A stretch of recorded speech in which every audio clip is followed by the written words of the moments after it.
guys, and welcome back to Living with Charnelle.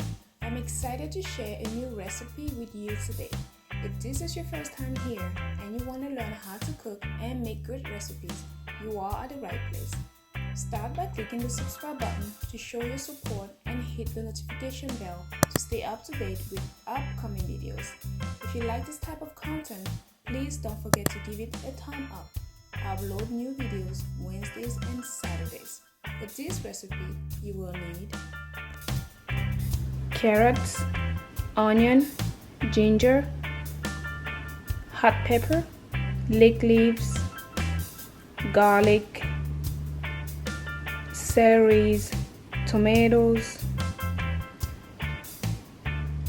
chicken, sweet potatoes, cocoyam, cloves, bay leaves, rosemary, water. You will need more than that,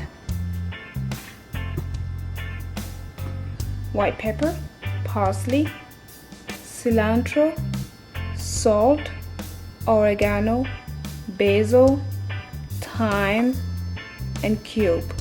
African spices: Sese, Gensang, Pebe, Rondelles, Bongo. This is optional. Anise fair, I have to figure out what this is called in English. Village black pepper, optional. Ginger leaves, optional.